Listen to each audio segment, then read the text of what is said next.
दोस्तों, जैसे कि आप जानते हैं, प्रधानमंत्री श्री नरेंद्र मोदी जी अक्सर ये बात कहा करते हैं कि वो देश में, समाज में केवल 4 जातियों से परिचित हैं और वो हैं महिला, युवा, किसान अथवा अन्नदाता और गरीब। और इन्हीं जातियों के विकास से समस्त देश राष्ट्र का विकास है। और यदि आज हम महिलाओं की बात करें तो आपके ध्यान में होगा कि गत 10 वर्षों में 26 मई 2014 को प्रधानमंत्री के रूप में मोदी जी ने शपथ ग्रहण किया था। उसके बाद एक के बाद एक श्रृंखलाबद्ध तरीके के साथ अनेकों महिला केंद्रित निर्णय लिए गए, प्रशासनिक सुधार किए गए, ऐसी योजनाएं रचित की गई जो हर वर्ग की महिला तक पहुंचे, न केवल महिला की सुविधा के लिए बल्कि उनके स्वास्थ्य की भी चिंता हो और साथ ही साथ उनकी सुरक्षा भी। तो ये कहा जा सकता है कि कुल मिलाकर के बड़ी संवेदनशीलता के साथ इन सारी की सारी योजनाओं की कल्पना की गई है। और उसके पीछे ये भी भाव रहा कि जैसे मोदी जी अक्सर कहते हैं कि अगले 20-25 वर्ष हमारे लिए बड़े महत्वपूर्ण हैं विकसित भारत की इस यात्रा के लिए, जो जाकर के 2047वें शताब्दी भारत में संपन्न होगी। तो अनिवार्य है कि भारत के प्रत्येक नागरिक का और विशेषकर नारी का, जो लगभग 50% जनसंख्या से ताल्लुक रखती हैं, उनको अपनी भूमिका निभाने का, अपना योगदान करने का भरपूर अवसर रहे पर्याप्त ढंग से। और इस नारी शक्ति और नारी सामर्थ्य को समर्पित यदि आप योजनाओं की तरफ ध्यान दिलाएं क्रम के तहत, तो आप देखेंगे कि सन 2014 में ही प्रधानमंत्री जी ने लाल किले से अपने स्वतंत्रता दिवस के संबोधन में आह्वान किया था स्वच्छता का और शौचालयों को निर्माणित करने का। हो सकता है बहुत सारे लोगों को उस समय उसकी पीछे की भावना समझ में ना आई हो, या ये भी लगा हो कि इतने बड़े मंच से प्रधानमंत्री ये बात कह रहे हैं तो इसका क्या अर्थ है। लेकिन देखते ही देखते, जो कि प्रधानमंत्री जी की खूबी है, मोदी जी जो बात कहते हैं, जिस बात का आह्वान करते हैं, वो जन आंदोलन का रूप धारण कर लेती है। एक ही बरस के भीतर 4 लाख महिला शौचालय निर्माणित हुए। आज महिलाओं के लिए शौचालयों की संख्या और कुल मिलाकर इन परिवारों के लिए लगभग 12 करोड़ तक पहुंच गई। और इन शौचालयों के माध्यम से न केवल स्वास्थ्य की चिंता होती है, सुरक्षा भी मिलती है, सुविधा भी। हम में से बहुत से लोगों ने वो जमाना देखा है जब दूर देहात के क्षेत्र में हमारी बहनें इंतजार किया करती थी भोर की पहली किरण का, कि थोड़ी थोड़ी रोशनी हो और पूरी तरह से उजाला भी ना हो, तो खेतों में जाती थी शौच के कारण। तो कितना अत्याचार और अन्याय वो करती थी अपने साथ, अपने शरीर के साथ, अपने स्वास्थ्य के साथ। और बहुत सारे परिवार अपने बच्चियों को स्कूल इसलिए नहीं भेज पाते कि वहां पर शायद शौचालय की पर्याप्त सुविधा ना थी।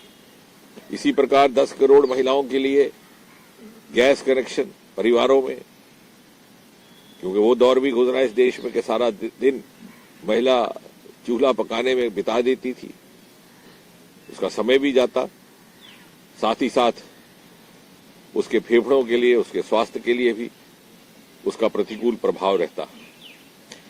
इतना ही नहीं, दूसरे क्षेत्रों में भी आप देखिए तो पहली बार प्रधानमंत्री जी ने महिलाओं का योगदान इस प्रकार का रहे कि वो जमाना जाता रहा कि उनकी भागीदारी की बात की जाती थी। अब उनके नेतृत्व का, उनकी लीडरशिप का जमाना है। Indian women has graduated from the role of participation to the role of leadership, and women participation development has evolved into women led development.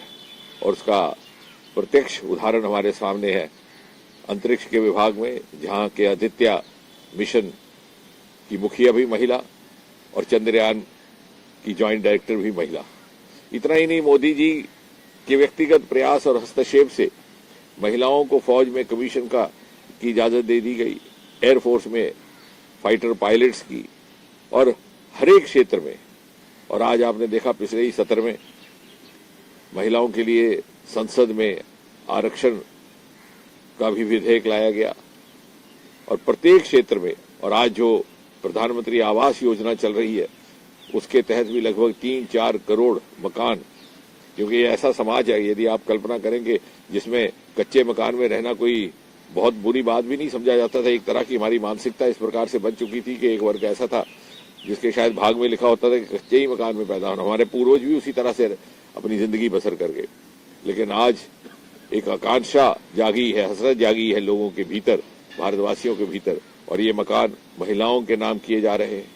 इसी प्रकार हर एक क्षेत्र में महिला को न केवल भागीदारी मिले बल्कि वो पुरुष की अगुवाई करे, इस प्रकार की व्यवस्था पिछले 10 वर्षों में की गई है और निरंतर ये प्रयास, ये क्रम जारी है। और आने वाले समय में जब मोदी जी तीसरी बार प्रधानमंत्री बनेंगे तो निश्चय ही महिलाओं का योगदान और उनकी भूमिका शताब्दी भारत के निर्माण में और प्रमुखता से सामने आएगी। तो कल प्रधानमंत्री ने कई मुद्दों पर अपनी बात रखी। सबसे बड़ा मुद्दा था वो परिवारवाद और साथ ही साथ जिस तरह की एक्शंस मोदी सरकार ले रही है करप्शन के खिलाफ। ईडी की रेड्स को जो है राजनीतिक दल जो अपोजिशन है वो ये कहते हैं कि वो इसलिए की जा रही है क्योंकि इन एजेंसीज का गलत इस्तेमाल किया जा रहा है। आज फिर आम आदमी पार्टी के नेताओं के घर पर ईडी की रेड्स चल रही है, इसको आप किस तरह देखते? नहीं, सबसे पहले तो मैं ये कहूंगा कि जो परिवारवाद का जैसे प्रधानमंत्री जी ने सही कहा, पहली बार मुझे लगता है कि मोदी जी के आने के बाद भारतवासियों को एहसास होने लगा कि लोकतंत्र का अभिप्राय क्या है, उसका अर्थ क्या है। यदि लोकतंत्र का भाव ये है, लोकतंत्र की परिभाषा ये है कि किसी भी घर में कोई बच्चा जन्मे, घर बड़ा हो के छोटा, ऊंचा हो के नीचा, उसकी मां ये साहस कर सके, ये स्वप्न देखने की कि मेरा बच्चा भी बड़ा होकर के ऊंचे से ऊंचे पद पर आसीन हो सकता है, वो स्वतंत्रता का एहसास हमारी मानसिकता में पहली बार मोदी जी के आने के बाद हुआ। वरना हम वंशवाद के आड़ में, वंशवाद के पर्दे में पनप रहे उस पुष्ट दर पुष्ट राज को ही लोकतंत्र समझ बैठे थे। और पहली बार हमारे आप राष्ट्रपति को देखिए, प्रधानमंत्री जी को देखिए, सामान्य समाज के वर्ग से आकर के उस पद पर आसीन होकर के, जिसके परिणाम स्वरूप युवाओं में भी एक आकांक्षा जागी, एक उम्मीद जागी, आशावाद जागा है।